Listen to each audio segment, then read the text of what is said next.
And now, Effective Communication with Phil Zeller, CEO, Dale Carnegie, Southwest Michigan. Well, great day to you. It's Phil Zeller, Effective Communication. What an honor to be with you. Thank you for being with us today. I got one for you today. Have you heard this lately?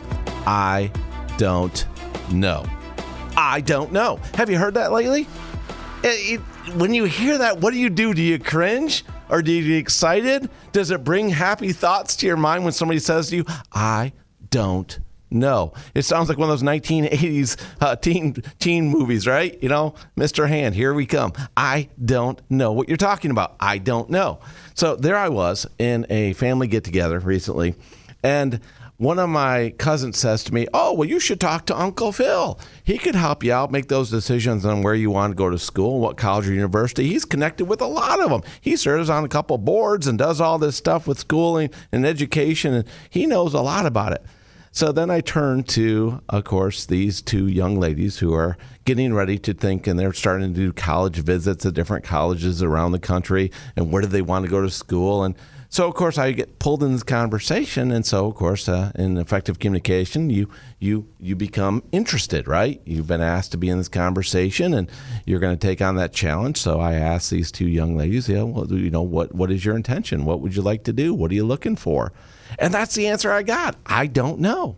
I don't know. Now, their parents are taking them all over the United States to different schools to check out different institutions, and they right now don't know what they want.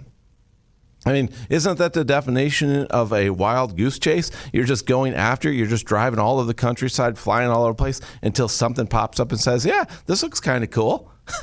Let's try this.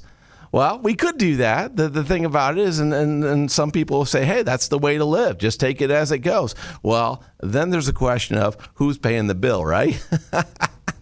And if somebody has to foot the bill, they might ask, what am I paying for, right?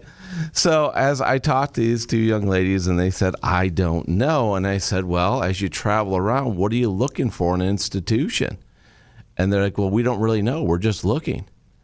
And it was dumbfounding to me because they're in the process of going through the expense of traveling all over the United States to go to different colleges and universities, not even knowing what subject area they would be interested in, to know if the institution even has that subject area that they would be interested in doing. And so maybe this is why I got dragged in this conversation, as we often do, is because people know we have an experience or we have a background in this area, and so they pull us in the conversation. They want us to share our expertise.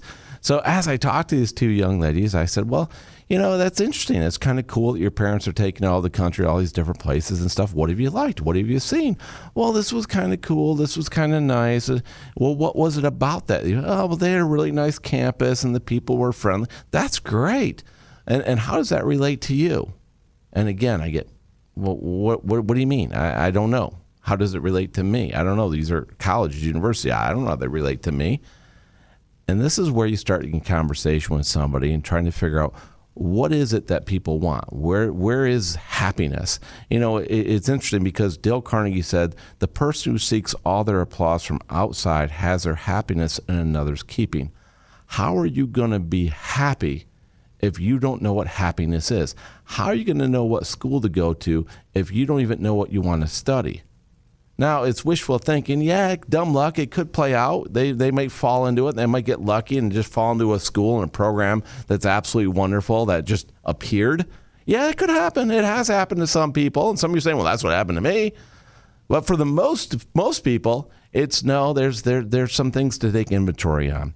So think about this for yourself, and think about this when you're helping somebody else to figure out where their happiness lives. Because it's not a different location, it's not a different state, a different institution, it's not someplace else. Happiness resides in your mind. It's a state of mind. Where are you going to feel fulfilled and happy about where you want to go and where you want to be? Well, that's in your head. You've got to decide it there. You could be anywhere in the world, but the question is, are you happy being there? Well, you're going to decide that. So help other people to understand this as well, and take the time to ask them. And this is what I asked these two young ladies. I asked them, I said, well, what experiences have you had in your life that you've been involved with or engaged with that brought you happiness, that brought you joy, that you said, you know, I really enjoyed doing this, whether it be a sport or vacationing or just something they like to do, like dance or sing or whatever it may be that brought them happiness. And we started talking about that, and I said, well, no, there's some institutions that could create that or have that in their culture, and you could really leverage what makes you feel good about you and be there. And they go, well, we never looked at it that way. And I said, well, you know what? Now you can. And that's the beautiful thing about it. So take the time, find your happiness, remember that happiness is a state of mind. Help other people realize there are things that made them happy. And when we do that, people will take control and accountability and feel better about who they are and where they're going. Now go make it happen.